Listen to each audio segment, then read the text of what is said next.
Hello, this is Gallifreyan Jedi, and I would like to welcome you to my YouTube channel. And for today's blog, I would like to do a review, in light of the fact that this current week, they have aired the Season 1 finale for Star Wars Rebels. So I wanted to give my review and my reflection and thoughts on this first season of Star Wars Rebels. Now I know I've promised, or keep promising, to do this blog and to post this blog on the topic of Doctor Who mythology, on the theories on time travel. Well, no worries, I am still working on that. It's going to take me a little longer to do it because I'm still working on that blog. But Lord willing, I tentatively plan to have that finished and posted by the end of this month. So we'll see how things go, but I'm still planning to have that finished by the end of the month and post it. But I thought that this week, since they've aired the season finale, they're finished with the Season 1 of Star Wars Rebels, I thought it'd be a good time to reflect on this new Star Wars television series. Reason being, in light of the fact of all the news and developments have been going on, because a lot of things have been coming out in the new, as far as the news for the franchise. I thought this would be a good time to reflect on some of the things, were particularly Star Wars Rebels, but some of the developments that have been happening with the franchise and my feelings towards it, even though I'm going to focus on today, the Season 1 of Star Wars Rebels. But, if you remember, when I started doing my videos for my channel, this is late summer, early fall, I was very excited because we're dealing now post the acquisition, Disney's acquisition of Lucasfilm when they took over the franchise. And they announced that they're doing the Sequel Trilogy. I was extremely excited about that. And even when I was very disappointed over the fact that they had canceled Star Wars, arbitrarily, Disney had canceled Star Wars The Clone Wars, which I loved. They had immediately announced that they were doing Rebels, the TV show Rebels, which I thought, well, great, we're getting another Star Wars TV series, and maybe that will be on par, if not better, than the Clone Wars. So I was all excited about that. That's why I did a video on that, a video blog on the character profiles. Very excited.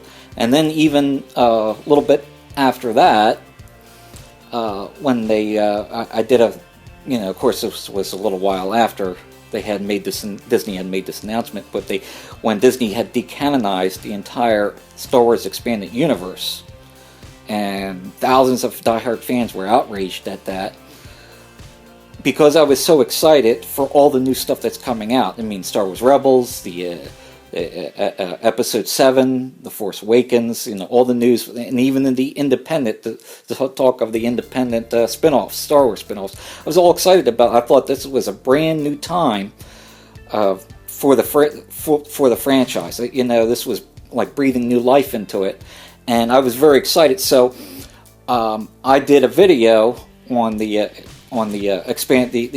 topic of the expanded universe, and when Disney had decanonized the EU and put it under the banner of Legends, and thousands of fans were outraged, I tried to take a positive spin on that because I was so happy with all the, hearing about all the news, what's going to be happening with the franchise. I put a positive spin on that and tried to bridge a gap, a common ground between Disney and all the diehard fans who were outraged that they had decanonized. I thought that there was a common ground that we could view the expanded universe, or the EU, as like an alternate universe, an alternate timeline, and Disney's new, as they going forward in the future with the EU and with the Sequel Trilogy, we can view that as the main continuity, canon or whatever, for the Star Wars universe.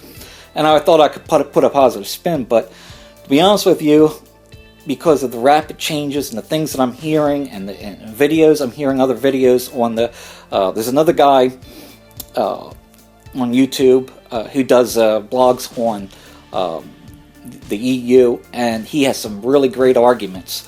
So along with his arguments, along with the news I'm finding out about some of the decisions that Disney is making, I'm starting to doubt. I feel like I'm like Lando Calrissian in The Empire Strikes Back, when he says this deal is getting worse by the time, when Vader's constantly changing, changing his mind and changing the deal, arbitrarily changing the deal that he had made with Lando, Lando made that comment. This deal is just getting worse all the time, and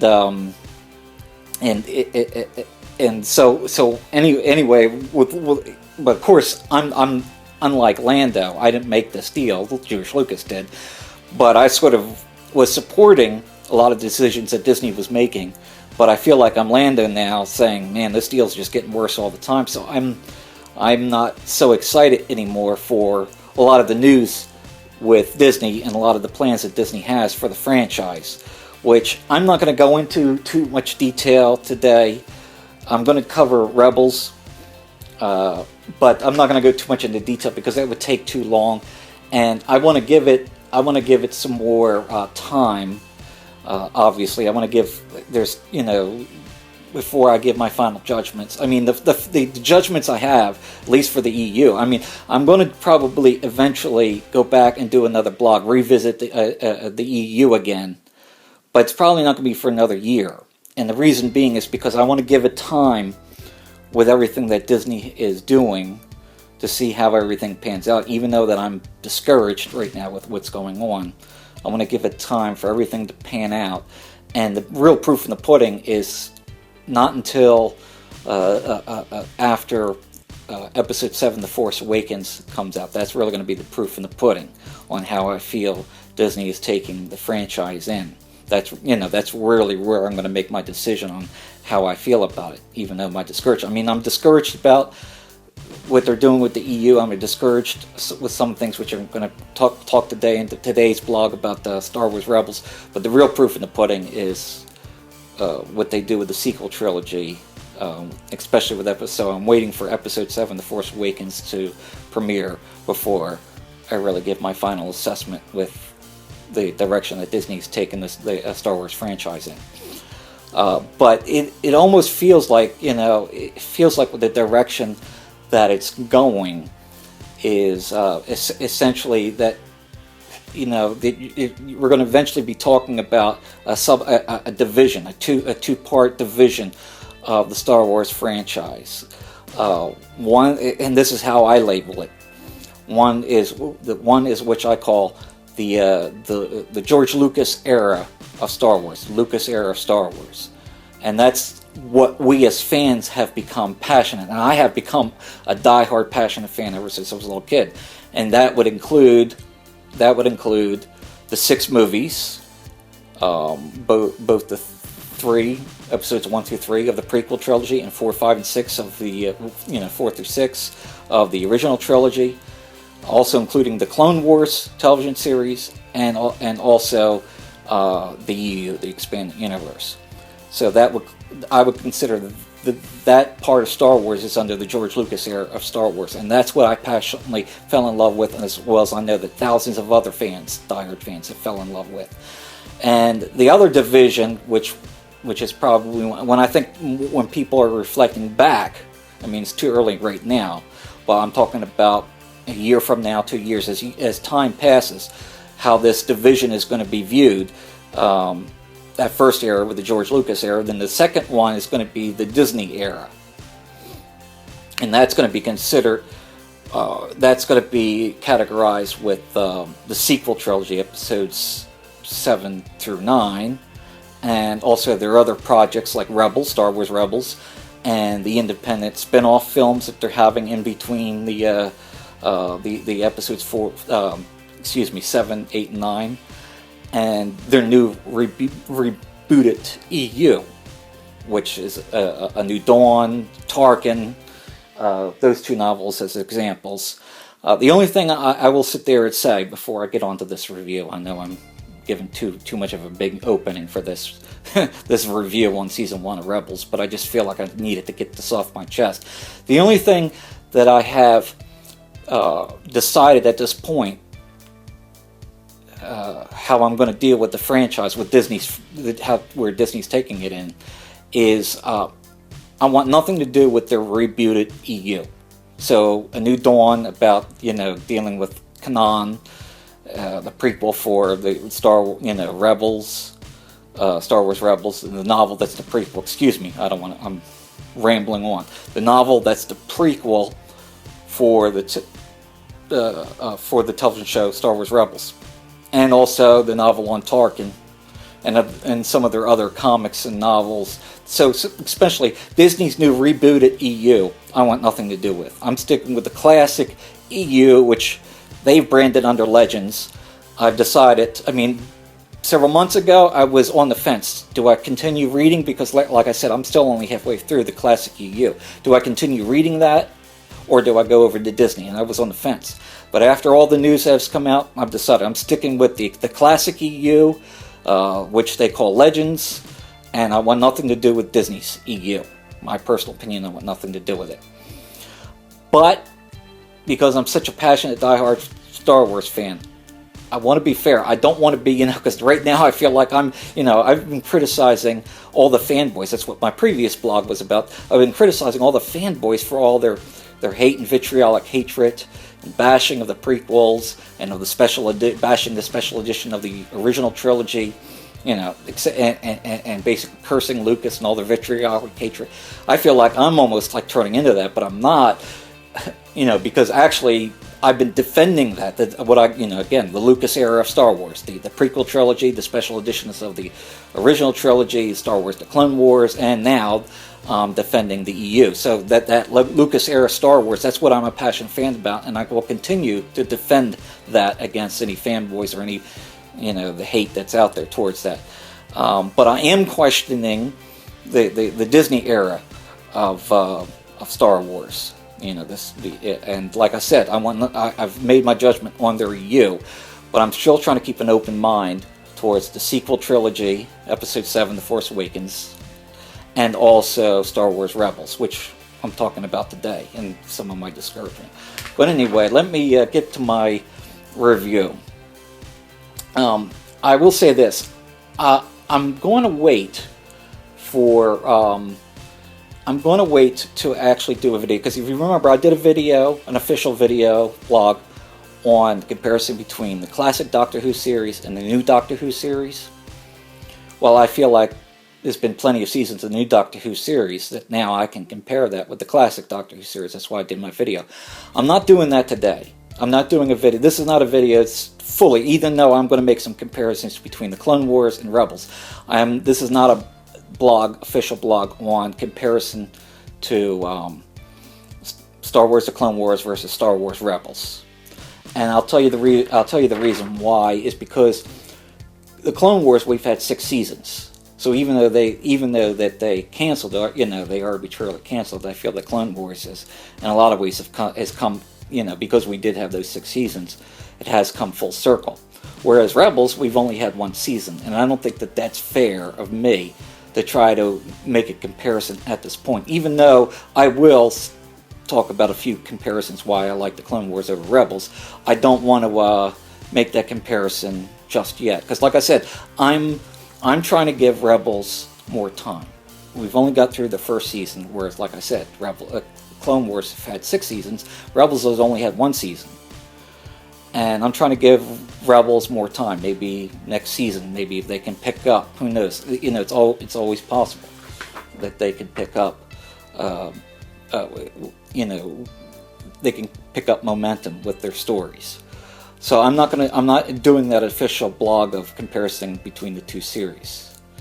But I will say this, that one of the first things, even when I was excited about Rebels, one of the first things that really disappointed me early this fall is, last summer when they first announced, when they were, actually since last spring, since they were talking about Rebels. Last year they were talking about Rebels, because it's been a while since they've been working on Rebels. But when we got closer to late spring, early summer, Disney announced that they were doing a movie pilot for Rebels. And I was excited because I remember, despite what you think of the Clone Wars movie, back prior to 6 years ago, they did a theatrical release of Star Wars: The Clone Wars. They did a movie release, a full hour, not full 2 hours or over 2 hours, like the live-action Star Wars movies were, but it was an hour and a half feature, Star Wars The Clone Wars movie feature, theatrical released feature, and that was their pilot. That was not part of the season, the first season, even though it was put in with the first season. It was still a theatrical release, a full movie theatrical release for Star Wars The Clone Wars.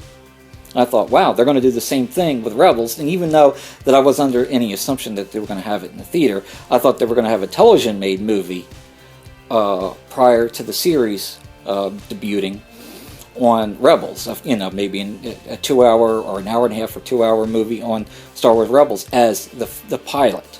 I was excited. That's the impression I got from Disney earlier last summer. But when the fall came, it was only 1 hour. It was a 1 hour, which I don't have a problem with.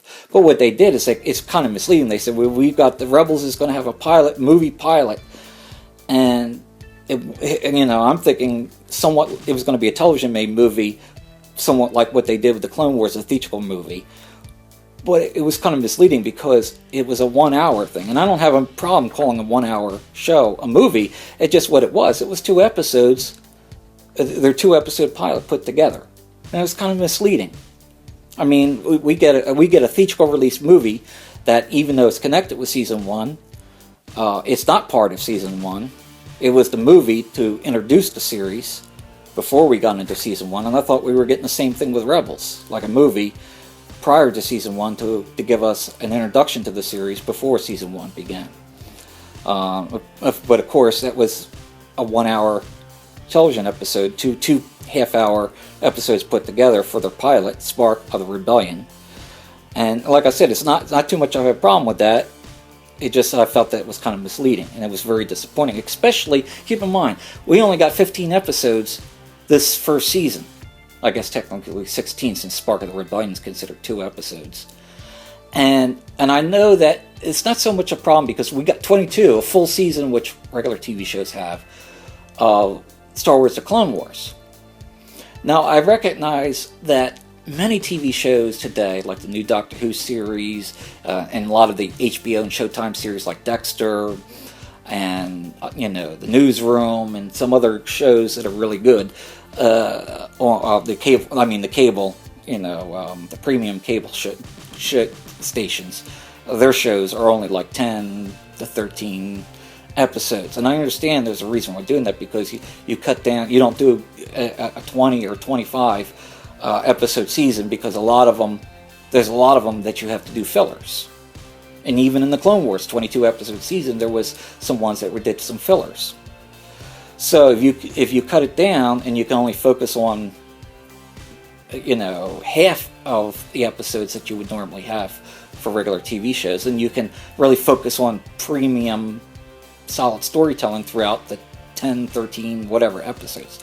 So I thought, okay, that's what we're getting, because Star Wars The Clone Wars had their fillers. They had, they always had like 2 or 3 fillers per season, and I thought, okay, well, maybe it's not as bad because they got it down to 15, 16 episodes a season, and we cut out all the fillers, and we could just concentrate on the stories. But I hate to say it, which I'm about to go into, 99% of the episodes, majority of the episodes, with the discounting of 1 or 2 episodes, maybe the pilot, the first pilot, the Spark of the Rebellion, and the season finale, shall I say, everything in the middle, all those other episodes in the middle, were equivalent to what all the fillers were in the Clone Wars. So I'm kind of disappointed with that too. So it's kind of misleading, which Disney has given us. But here's the things I want to criticize about the first season, and reflecting on the first season of Star Wars Rebels.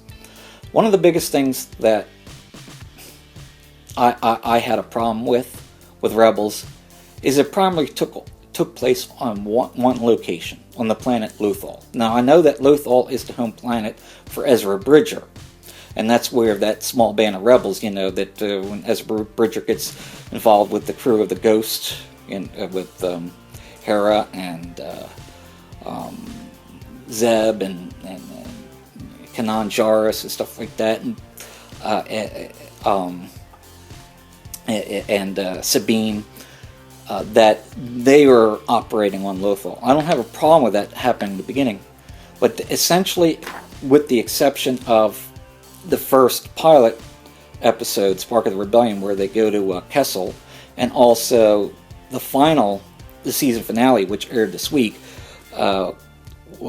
which took place, they went to Mustafar.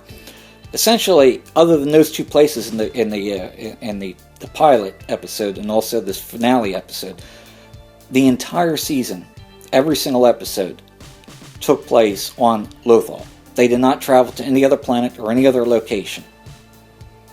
And for a Star Wars TV series, the show that has a galaxy to explore, and a civilized galaxy where you can go to various locations and planets all over, and star systems all over the galaxy, for them to take place on one planet is not kosher, in my opinion. Imagine this. Imagine watching Star Trek, and you watch a season of Star Trek, and the Enterprise goes to the planet Vulcan. That's the home planet. That's the home planet of Mr. Spock. The Vulcans, Mr. Spock, which, to take a detour, just want to give my honoring for Leonard Nimoy. It was shocking finding out just a few days prior to this that he had passed away, so may he rest in peace. He will be, for me, the one and the only true Mr. Spock. So I'm not going to go off on that, because I'm not going to go off on Abrams' Star Trek movies, but I just want to honor Leonard Nimoy. He was one of the ones I never met at any of the conventions. I met most of the other Star Trek crew, but I never met Leonard Nimoy. But he'll always be, for me, the one and only truly Mr. Spock. But anyway, let's get back to not to go off on that rabbit trail. Get back to this. Imagine if the Starship Enterprise goes to the planet Vulcan in the first episode of a Star Trek series, and that's where they stay.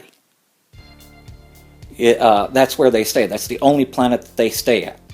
They don't travel to any other place. They land.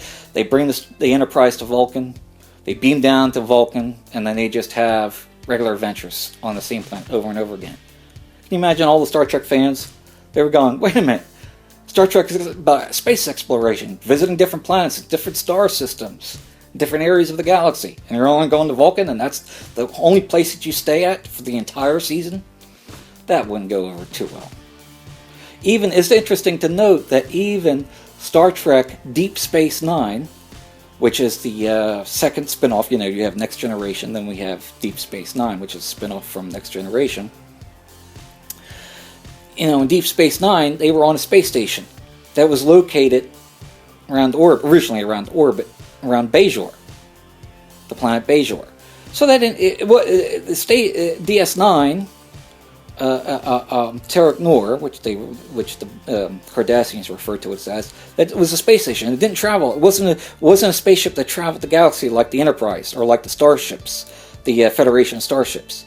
It was stationary, right at in that star system, the Bajor star system. Didn't go anywhere, right? So you would expect that would be almost like what you would see in the first season of Star Wars Rebels, but it wasn't. They were traveling all over. They had the runabout ships, which had warp speed. They traveled to various parts of the galaxy. They were able to travel all over, even to the Gamma Quadrant. And then they came out with the USS Defiant. Now that was a warship. It was the Federation starship, but it was also a warship. And that was going when they brought that into the third season of Deep Space Nine, and they were always exploring areas of the Gamma Quadrant of the galaxy and going all over to different various planets and star systems in the Alpha Quadrant. So even though and keep in mind, Deep Space Nine, forgot to mention this, is probably my favorite Star Trek spin-off series. It's the best Star Trek series in my personal opinion, next to the original classic Star Trek series. But even in that, what you would expect that as a stationary just stays at one place or one planet throughout the whole series.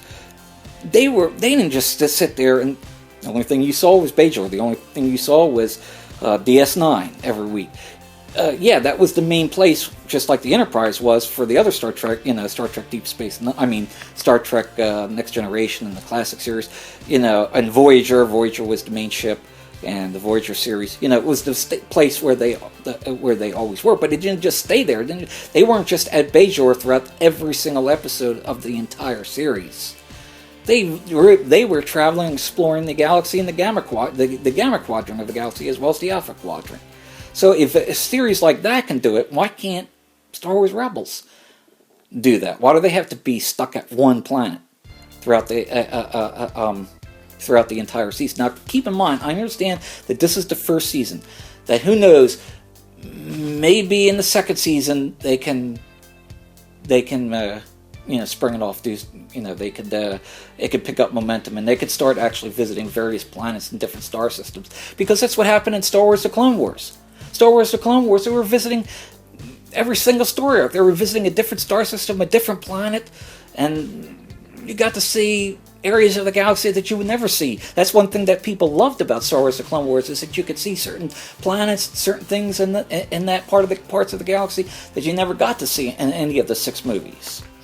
So that was the beauty of that. So that was a very disappointing thing for the first season. I hope that doesn't continue, because if they go back to Lothal in the second season and just keep doing that throughout the whole series, that the series is going to flop. The series is going to flop. I don't know what's happening in the second season, but I was very disappointed with that direction they took for the first season of Rebels. Next thing that I have a problem with is what Rebels became is sort of like your run-of-the-mill. It sort of became like a run-of-the-mill plot. This is the theme you could pretty much sum up. Let's go blow up some Imperial Stormtroopers. That was the theme of the week. Let's go blow up some Imperial Stormtroopers. And, TV series, especially science fiction TV series, always got in the rut.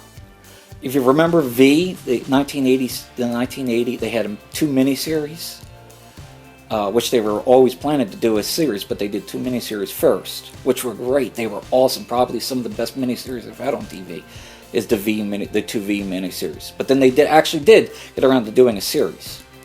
But then when they actually did the weekly TV series, it flopped. The reason is because they really couldn't use an imagination. It sort of became dry. It became like, okay, the lizards were plotting this thing, and the Resistance went and blew up some lizards. Went and shot some lizards, blew up their planes, blew up a station or blew up a building that they were in or operating from.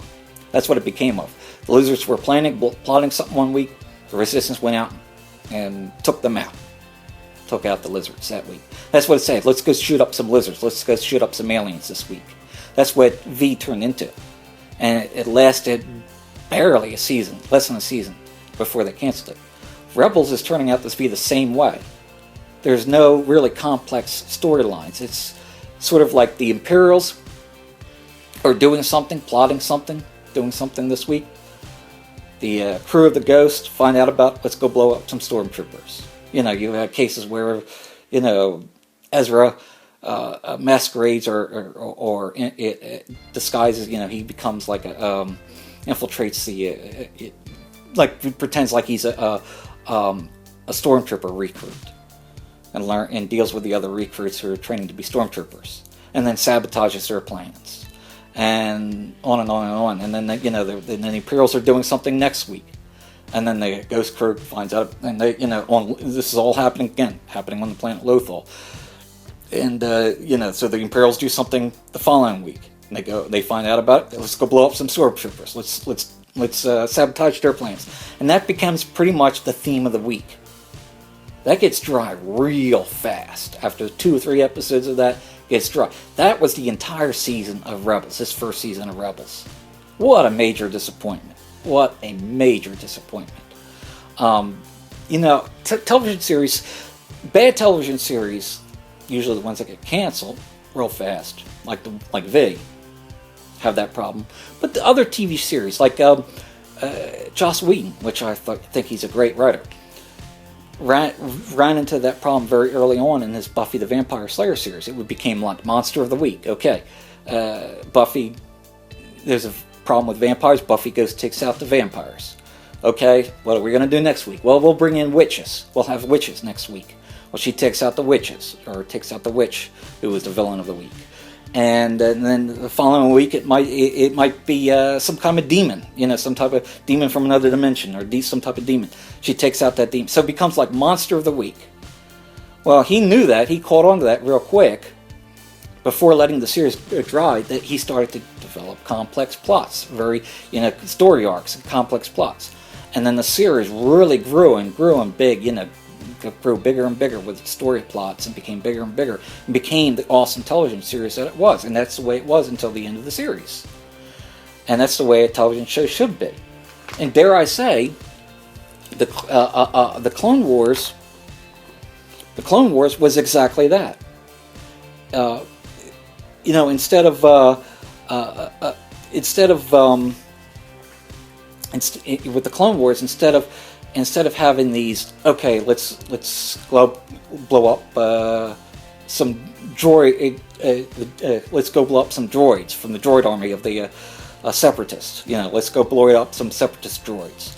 Theme of the week. Instead of doing something like that, which could have very easily turned into that,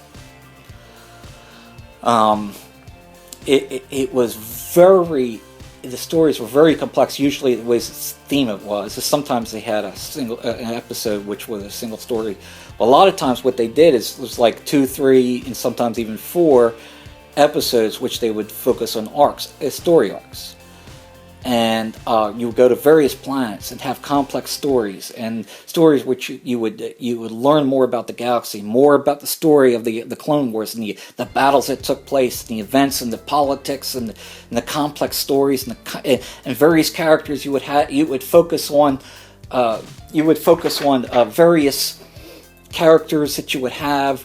That you would see things going on from the Separatist side. You would see Dooku and his plot, and Dooku in his relationship with Asajj Ventress, and how the things that happened, the betrayals that happened with him with Ventress, and how Ventress got caught up with the sisterhood, the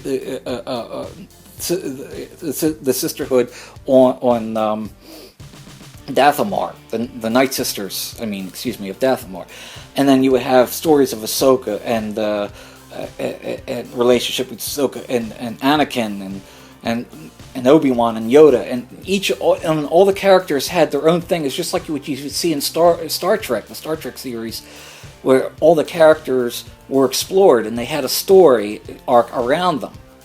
Well, Clone Wars did that perfectly. They really did that great with exploring different themes and story arcs and storylines, and visiting various planets and dealing with. It wasn't just simply let's gather together, let's blow up some separatist droids.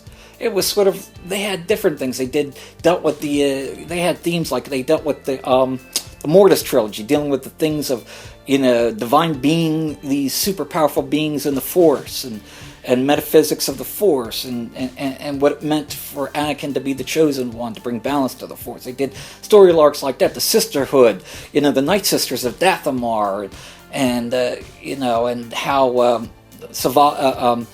Savage Opress, and then the return of Darth Maul, and Asajj Ventress, her relationship with Dooku, and Dooku's plotting, and the Separatists, and all these stories, complex stories you had.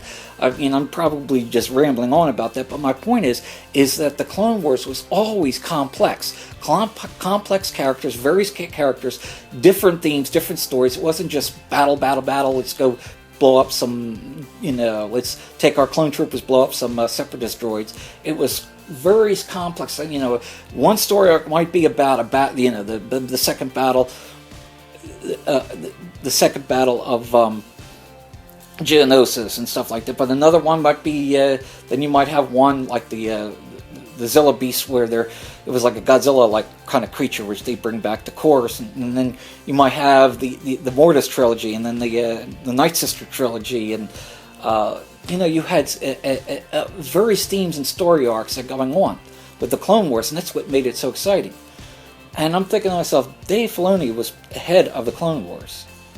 Now he's supposedly head, he's involved in writing with Rebels. It's like almost like you wonder, did he sell the farm? I mean, what's going on? There's just such a great difference between. Now, keep in mind, I know this is the first season of Rebels, and I'm still trying to give it a chance that maybe in the second season it'll pick up momentum and we could get some more of those complex stories. Because if it still stays, like I said, on the planet Lothal, and they still doing that theme of let's go blow up some stormtroopers, that theme of the week, then it's going to fail.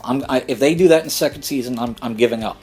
I'm going to hope that I'm going to give it the second season to see if they do more complex stories and they change up and get some momentum going for the series. But if I see another entire second season of the same thing what we got with the first season, they just stay stationary on the planet Lothal and just let's go blow up some stormtroopers. Let's just go sabotage the Imperials this week. If it becomes that theme again, then forget it. It's going to be like V, just one of those dead end television series that's going nowhere. A science fiction television series needs to evolve, it needs to develop and evolve and go places and change and stuff like that. Clone Wars did it. It did it. Rebels right now, at least from the first perspective of the first season. Like I said, this is why I'm not doing my blog, the official blog, on comparing the Star Wars: The Clone Wars versus Star Wars Rebels, because like I said, we have had 6 seasons of the Clone Wars, but only this is the first season. So I'm going to give Rebels a little bit more time before I make that final judgment. But it's a shame because even with cameos, they had cameos. When I heard about Lando Calrissian, it's like, great. I mean, isn't that awesome? I was excited when I heard that Lando Calrissian was going to have, of course, Billy D. Williams, which was awesome. He did the voiceover for Lando. And I thought, man, that was great. But it was like a dead-end episode. It was like one of those dead-end, let's go blow up some stormtroopers this week kind of theme. Lando's there, and he has, smuggling something, and it gets past the Imperials. So it just becomes like just a dry episode. The most exciting thing is seeing Lando. I was thrilled to see Lando. But even seeing Lando didn't save that episode. Neither did Tarkin. They had Tarkin that came, and I thought, having Tarkin, we've had the cameos, Bail Organa and Tarkin and Lando Calrissian, even their cameos didn't save it from the dry, dead-end theme of the week kind of storyline. I want to finish this review by explaining what I think Rebels needs for the second season, and they need it desperately in order to get momentum into this series. They need to get better complex stories. They need to get better complex stories, not just this dead end of let's go blow up the stormtroopers theme of the week. They need to have better complex stories, just like I said with like you had with the Clone Wars, where they have story arcs and different themes, and the show has to evolve. It has to get bigger and has to evolve with the characters. It has to get involved with the stories. And stories in the galaxy and the mythology, especially in the Force and the Jedis and the Sith and all that. And they need to explore the galaxy. They need to be visiting various star systems. It's not bad if they want to have their main location at Lothal, but they visit various. It's just almost like Star Trek Deep Space Nine, where their location was on the DS9 station that was near Bajor, but they go off and explore other parts of the galaxy. Well, they can do that if they had their main location at Lothal and explored various parts of the galaxy each week. Wouldn't be so bad. But they need to start exploring different star systems and different planets. We need to see a bigger universe than what we got in the first season, and even make the universe from the 6 movies bigger. That's what we need. And of course, exploring details, because really the characters, we have the main characters of the Ghost Crew, and it was starting to get exciting. I will admit this. One thing that was starting to that was really got interesting in the middle of the series is Ezra found a place, I'm trying to think of it, like a base, an underground base where his parents are, because his parents were part of an underground rebellion movement. And I thought we're learning a little bit tidbits of Ezra's background, and I said, "Oh, it's starting to grow. We're getting some character development. We're getting some stories. We're learning about Ezra's family and their connections with the rebellion, and trying to find out the mystery of what happened to them." But that just fell flat. And that's unfortunate because that's what the characters. We really don't know too much about the characters and their backgrounds and the complex stories that are, unlike what we got with the Clone Wars, what we got with Count Dooku or Ahsoka Tano, or with Anakin or Obi-Wan or any of the main characters, Mace Windu, all those characters, all the main characters, and also the other characters, Asajj Ventress. We got to learn complex details.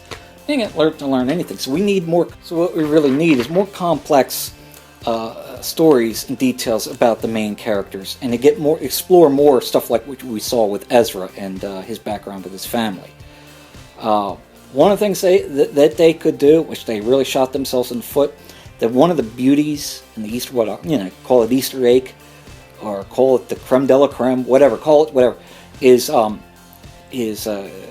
thing that, of course, I call it the George Lucas era of Star Wars, is the Clone Wars coming from the Lucas era of Star Wars, is that he allowed for the exploration of EU characters, and that was a prize in and of its own, to have some EU characters, Darth Bane, for instance, and the Night Sisters of Dathomar, and etc., etc.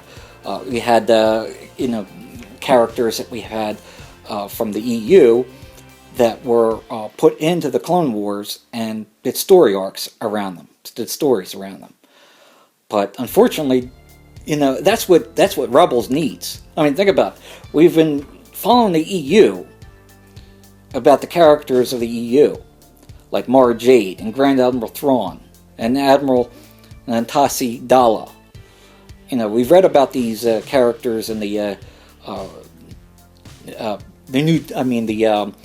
New Republic series of the EU, and about the background of these characters, which would be taking place around this time, the time of Rebels, which would fit in perfectly with introducing these characters. I mean, they can make Rebels go at light speed instantaneously if they pulled some of these EU characters and did story arcs around them in Rebels.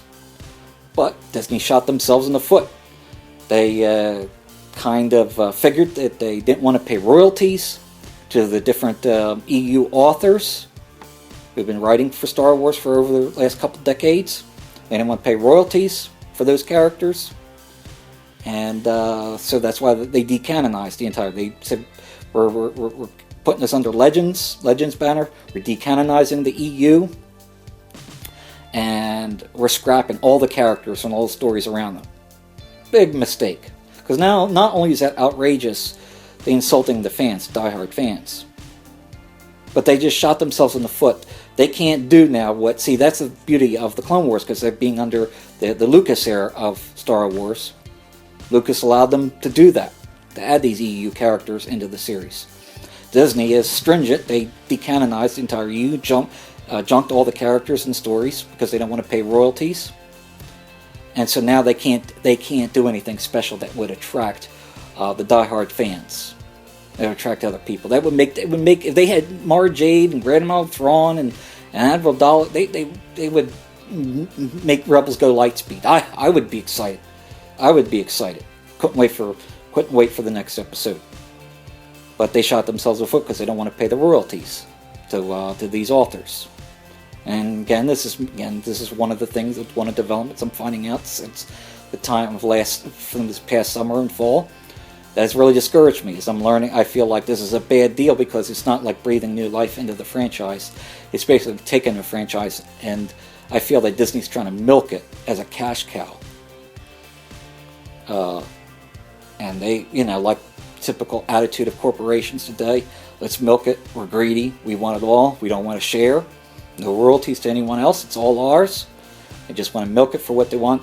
That's why it's disappointing, because I think that even in the sequel, Episode 7, The Force Awakens, the Sequel Trilogy, Han and Leia's kids, I don't think are going to be Jason and Jaina, because they would have to pay royalties to Timothy Zahn and others, EU authors. So they probably have children of Han and Leia, Han and Leia and stuff like that, but they're not going to be called Jason and Jaina. So Disney shot themselves in the foot. They've destroyed any possibility of really putting some icing on the cake for this series by getting rid of the eliminating the EU like they did. But that's as far as I can say. Now, with all my negativity, I do want to end this blog, this review, on a positive note. I did see, on Monday night, I did see the season finale called Fire Across the Sky. And I don't want to compare that to the Clone Wars, some of the best Clone Wars episodes, because it's very dull if I do. But if I eliminate thinking about the Clone Wars and just compare that with itself, this first season, probably one of the best episodes this season for Rebels. And it gave me a little hope, because they actually did go to Mustafar. We saw the planet Mustafar, even though they didn't land on it. It was the Star Destroyers that were orbiting Mustafar. So that was a plus in itself. Because they went to I don't want to give too many spoilers away for people who haven't seen the episode, but the crew of the Ghost because when Jarrus was captured by the rebels, and he was being tortured and interrogated by the Imperial Inquisitor. They went there to rescue him, a rescue mission. But there was some parts of it, there was a few parts of it, maybe this is just my bias, that were kind of dull. I thought it could have been better. And it was, I kind of laughed because it was a ridiculous line before that,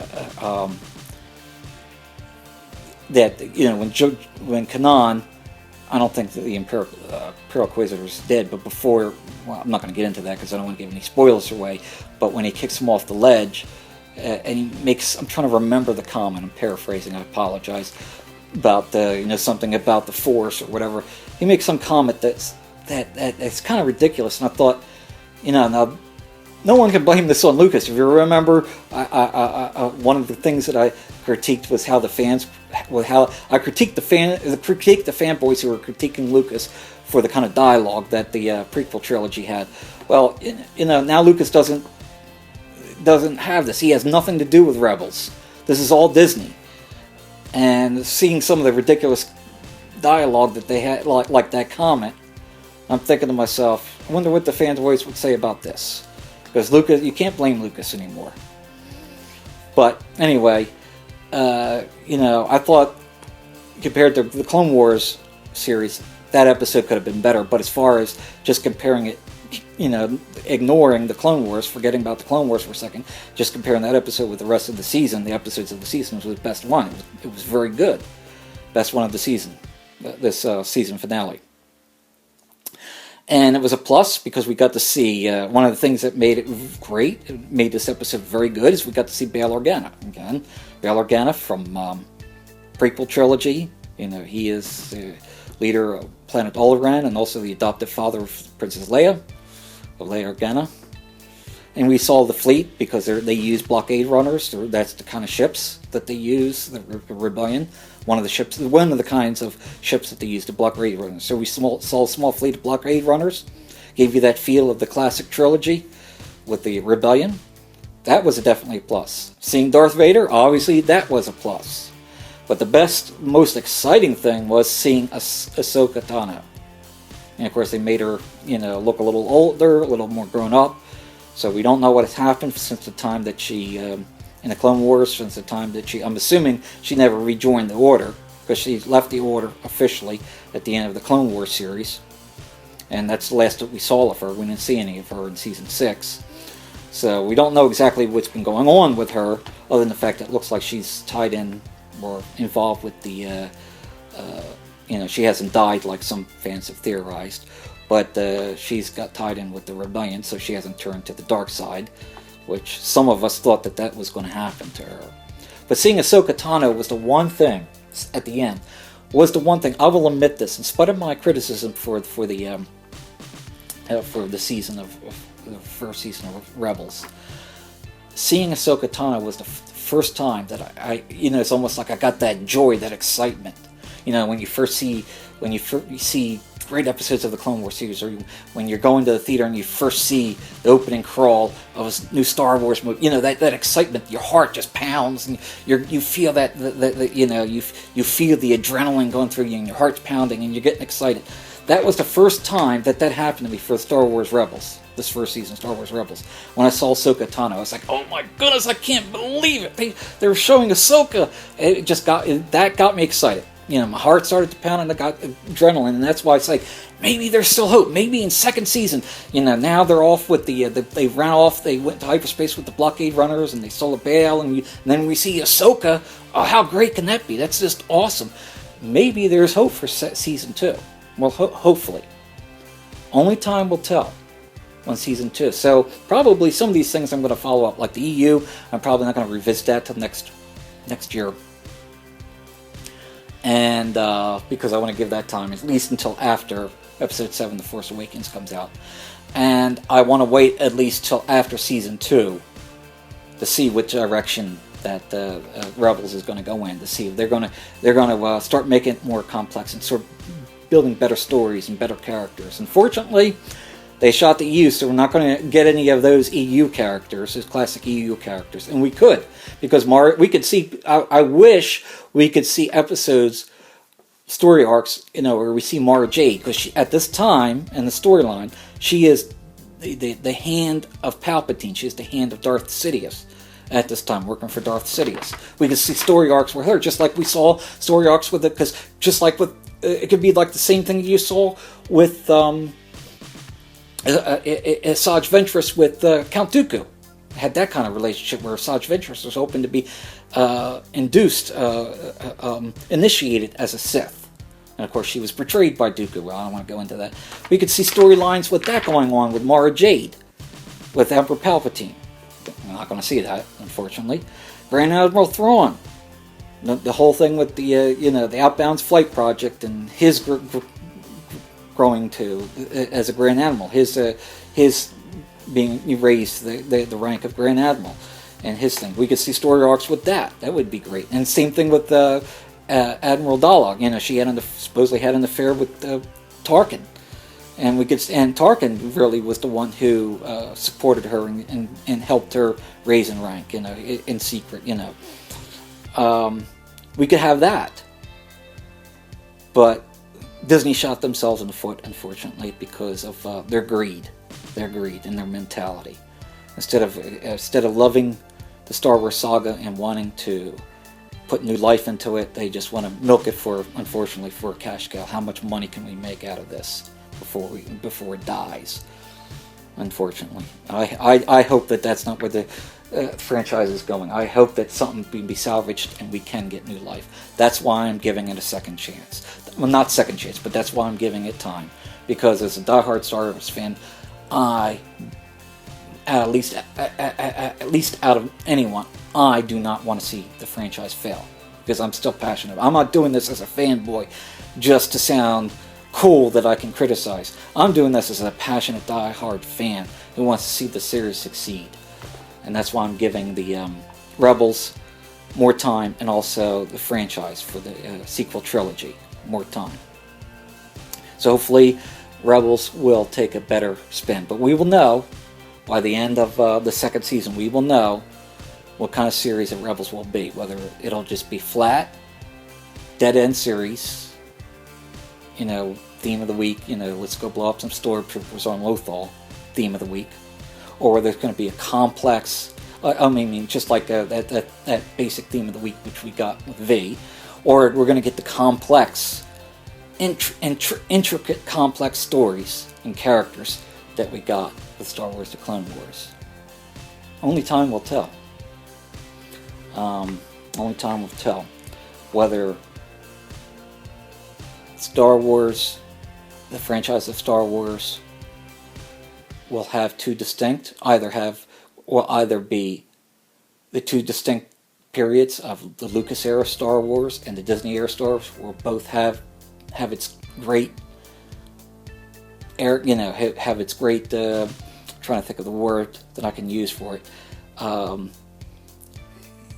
It will have its great moments and have its own charm, both eras, or whether it's going to be the past era of the Lucas era Star Wars is the creme de la creme, and the Disney era of Star Wars has jumped the shark, Only time's going to tell which side is going to be, and I certainly hope that, which potentially it could, that Star Wars could jump the shark under Disney.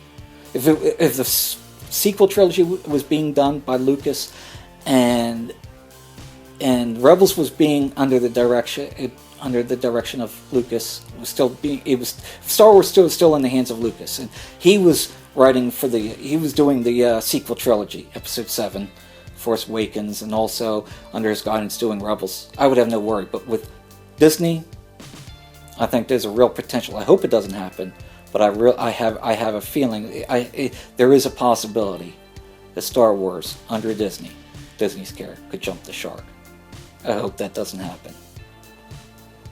But only time will tell, and I will give it a fair enough time before I give my final assessment on the whole thing. Well, anyway, I spent longer on this blog than I had originally planned to. I only wanted to do 15 minutes, ironically. You can tell it's a lot longer than that. I have a little bit of a problem with giving so much detail and putting so much passion and everything into these blogs. I don't know if that's good or bad. But anyway, I want to end this now, and I do want to thank you for watching this blog, watching this video. I do want to thank you for doing that. If you enjoy what you have seen, I ask you to subscribe to my channel so you get all the latest updates and the new videos as I produce them. And look out for next time. Hopefully the next blog I will be doing will be the Doctor Who one, the Doctor Who mythology on theories on time travel. And with that, I would like to bid everyone a good day, and may the Force be with you.